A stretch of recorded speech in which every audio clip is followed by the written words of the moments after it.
அனைவருக்கும் வணக்கம். TNPSC group 4 2026 Konar பொதுத்தமிழ் நியூ சிலபஸ் பேஸ்டு புத்தகம்.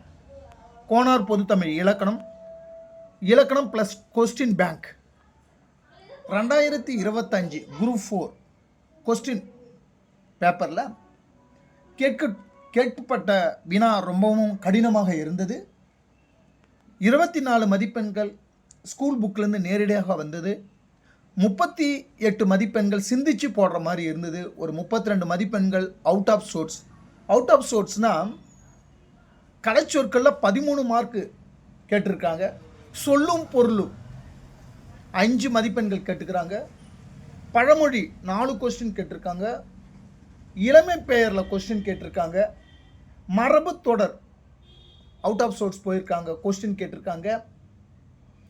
அடுத்தது பார்த்தீங்கன்னா ஒலி மரபு போயிருக்காங்க. தன்வினை கொஸ்டின் கேட்டிருக்காங்க. தன்வினை பிறவினை செய்வினை செயற்பாட்டிலேருந்து கொஸ்டின் கேட்டிருக்காங்க. அகரவரிசையில் ஒரு கொஸ்டின் கேட்டிருக்காங்க. வேர்ச்சொல் 4 கொஸ்டின் கேட்டிருக்காங்க. இணை எழுத்துக்களை 1 கொஸ்டின் கேட்டிருக்காங்க. சுட்டு எழுத்துக்களை 2 கொஸ்டின் கேட்டிருக்காங்க. வினாய் எழுத்துல 2 கொஸ்டின், நிறுத்தற்குறியில் 3 கொஸ்டின் கேட்டிருக்காங்க. அடுத்தது பார்த்தீங்கன்னா நம்ம சிலபஸ் பார்த்துங்க. லகர வேறுபாடில் கொஸ்டின் கேட்டிருக்காங்க. அடுத்தது எதிர்ச்சொல்ல question out of source question கொடுத்துருக்காங்க. சொல்லும் பொருளில் கேட்டாங்க. கோடிட்டிடம் பெருசாக கேட்கல. இந்த ஒரு கொஸ்டின் கேட்டிருக்காங்க.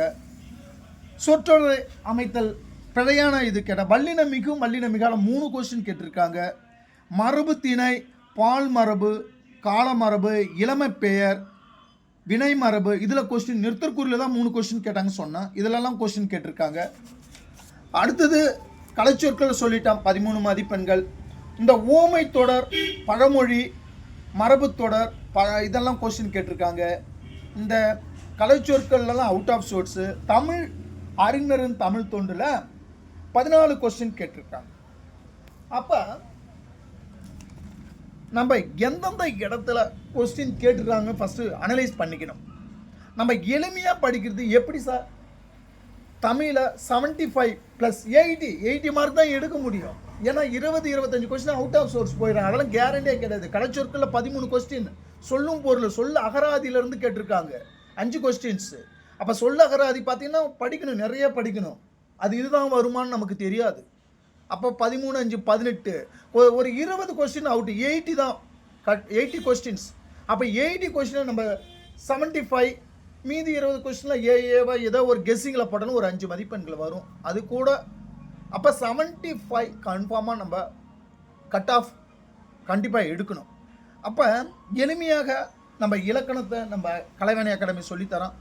இலக்கணத்தை அடுத்த நாளிலிருந்து பார்த்தீங்கன்னா இலக்கண வகுப்பு ஸ்டார்ட் பண்ணிவிடுவோம். எளிமையாக சொல்லித்தந்தோம். எந்தெந்த எப்படி எளிமையாக படிக்கிறதுனா, ஃபஸ்ட்டு எடுத்தோடனே நீங்கள் கவர் பண்ணுறது இணை எழுத்துக்கள் பார்க்கலாம். 1 மதிப்பெண்கள் ரொம்ப ஈஸியான சாப்டராக ஃபஸ்ட்டு கவர் பண்ணிக்கணும். ஒரு மார்க், ஒரு நாளைக்கு 1 மார்க், வாரத்துக்கு 10 மார்க். அப்போ வாரம் 10 மார்க், 10 வாரம் வச்சுங்க, 100 மார்க்கு. அதில் 80 மதிப்பெண்கள் ப்ளஸ் கவர் பண்ணிவிட்டு அவுட் ஆஃப் சோர்ஸ் சொல்லும் பொருள் நம்ம அவுட் ஆஃப் சோர்ஸ் புத்தகம் எங்களிடம் கிடைக்கும். அழகாக வாங்கி படிச்சுக்கலாம். கோனார் பொது தமிழை இந்த தமிழில் கேட்டால் அவுட் ஆஃப் சோர்ஸ் எல்லாம் இந்த மரபு, இந்த இளமை பெயரெல்லாம் தொல்காப்பியம் பொருள் அதிகாரத்தில் இருக்குது.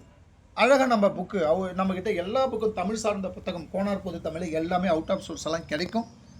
அப்போ நம்ம படிக்க வேண்டியது பார்த்தீங்கன்னா இணை எழுத்துக்களில் 1 மதிப்பெண்கள், சுட்டு எழுத்துக்கள் 2 மார்க், அழகாக படிச்சிடலாம். ஈஸியான சாப்டரு. வினாய் எழுத்துக்கள் ஈஸியான சாப்டரு. வேர்ச்சொல், இந்த வினையச்சம், வினைமுற்று, இடைச்சொல் இதிலெல்லாம் கொஸ்டின் வந்துருக்குது. வேற்றுமை கண்டிப்பாக கொஸ்டின் வந்துருக்குது. அப்போ இந்த 25 மார்க் ஃபஸ்ட்டு ஃபோக்கஸ் பண்ணணும். நம்ம இதில் ஈஸியான டாபிக் எடுத்துக்கணும். இலக்கணத்துக்கு என்ன ஃபஸ்ட்டு மயங்கொலியில் கை வைக்கக்கூடாது. அப்போ ஈஸியான சாப்டர் எது? இந்த 25 மார்க்கில் ஈஸியான சாப்டரு. ஒரு நாளைக்கு ஒரு கொஸ்டின், வாரம் 10 கொஸ்டின் படிக்கணும். அப்போ 10 வாரம் முடிஞ்சு போயிடுச்சு. 10 வாரம் 100 டேஸில் நம்ம அழகாக 10 வாரம் அழகாக ஒரு 80+ எடுத்துடலாம். இந்த இலக்கியத்தில் பார்த்தீங்கன்னா இலக்கியம் தமிழரின் தமிழ் தொண்டு அழகாக படிச்சிடலாம். 14 மார்க் 15 மார்க் கொடுத்துருக்கான். அப்போ எளிமையாக எந்தெல்லாம் கவர் பண்ணுறாங்க நம்மளுடைய அகாடமியில் பார்த்தீங்கன்னா டிஎன்பிசி இதுவரையும் இந்த 2025 9 எக்ஸாம் நடத்தியிருக்காங்க. அந்த 9 கொஸ்டின் பேப்பரும் உங்களுக்கு புக்லெட்டாக போட்டு கொடுப்போம். கிடைக்கும், எங்களிடம் கிடைக்கும், புக்லெட்டாக கிடைக்கும். அந்த 9 கொஸ்டின்ஸை நீங்கள் அனலைஸ் பண்ணி பார்த்தாலே எந்த இடத்துல இருந்து கொஸ்டின் எடுத்திருக்கான், எவ்வளோ வெயிட்டேஜ் கொடுத்துருக்கான் நமக்கு தெரிஞ்சிடும். அப்போ அந்த ஏரியாவை ஃபோக்கஸ் பண்ணி படிச்சுட்டு எப்படி படிக்கணும் மெத்தடாக இது வந்து ட்ரிக்காக படித்தா மட்டும்தான் டிஎன்பிசியில் பாஸ் பண்ண முடியும். நம்ம காலம் ஃபுல்லாக எவ்வளோ வருஷம் 10-15 வருஷம் படித்தா கூட கிளியர் பண்ண முடியும். ஏன்னா மெத்தடாக அந்த ட்ரிக்கு தெரியணும். நீங்கள் என்ன தான் படித்தாலும் அந்த 3 மணி நேரம் ப்ரெசென்ட் பண்ணணும். கரெக்டாக ப்ரெசென்ட் பண்ணி ஒரு 150 கொஸ்டின்ஸு நீங்கள் கரெக்டாக போட்டுட்டிங்கன்னா 150 கொஸ்டின்ஸ் எளிமையாக எடுக்கலாம். தமிழில் 75, மேக்ஸில் 20 கொஸ்டின்ஸ், ஜிஎஸில் 55 கொஸ்டின்ஸ், பாலிட்டி 15, தமிழ் சமுதாய வரலாறு பண்பாடில் ஒரு 20 கொஸ்டின்ஸ், இந்தியன் எக்கனாமிக் தமிழ்நாடு அட்மினிஸ்ட்ரேஷனில் ஒரு 55 கொஸ்டின்ஸ். ஃபஸ்ட்டு பிப்ரவரி மாதத்துக்குள்ள ஒரு 150 கொஸ்டின்ஸ் நீங்கள் படித்து ரிவிஷனில் கொண்டு போயிடணும். இந்த 150 கொஸ்டின் கேரண்டியாக டெஸ்ட் போட்டு பார்த்துட்டு மீண்டும் அவுட் ஆஃப் சோர்ஸ் 50 கொஸ்டின்ஸை நம்ம அதுக்கப்புறம் படிக்கணும். ரைட்டுங்களா? இந்த மாதிரி நம்ம ட்ரைனிங் கொடுக்குறோம். எங்களிடம் பொது அறிவு, மேக்ஸ் எல்லா புத்தகம் மெட்டீரியல் கிடைக்கும். ரைட்டுங்களா? இப்போ இன்னைக்கு வந்து பார்க்கலாம். ஒரு சிம்பிளாக இதிலிருந்து கொஸ்டின்ஸ் அப்படியே இந்த புத்தகத்திலேருந்து 75 மார்க் வந்திருக்கா சார் எல்லாமே கேட்கலாம். எப்படி சார் வந்திருக்குதுன்னு கேட்டிங்கன்னா இப்போ ஒரு சாம்பிள் காமிக்கிறேன் நான். இங்கே பாருங்கள், இதிலிருந்து கொஸ்டின் இந்த 2 பேராகிராஃப் அடிச்சிருந்தீங்கன்னா ஒரு கொஸ்டின் வந்திருக்கும். ஓர் பாருங்க, உயிரெழுத்து வந்தால் ஓர் பயன்படுத்த வேண்டும், உயிர்மை எழுத்து வந்தால் ஒரு பயன்படுத்த வேண்டும். இந்த 2 கீ பாயிண்ட்ஸ் இருந்தால் ஒரு மார்க்குங்க கண்டிப்பாக. இங்கே பாருங்களா, எடுத்துக்காட்டு பாருங்க. ஊர், ஊ அண்ணா உயிரெழுத்தா, உயிரெழுத்தா, அதனால் ஓர் பயன்படுத்திக்கிறாங்க.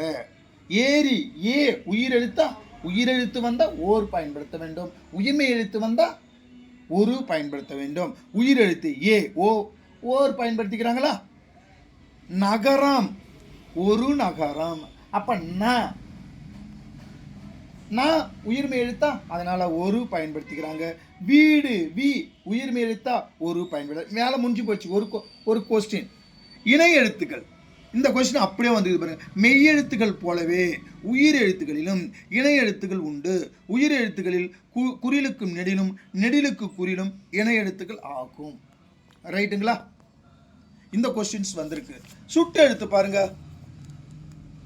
சுட்டு எழுத்து இதுல இருந்து கொஸ்டின் 2 கொஸ்டின் கேட்டான். வினா எழுத்து பாருங்க, இதை கேட்டான். ரைட்டுங்களா? டாபிக் வைஸ் இருக்குது. இப்போ நம்ம நாளையிலேருந்து டாபிக் வைஸ் ஒவ்வொரு கொஸ்டின்ஸை நம்ம சிலபஸ் பேஸ்டு பார்த்துக்கலாம்.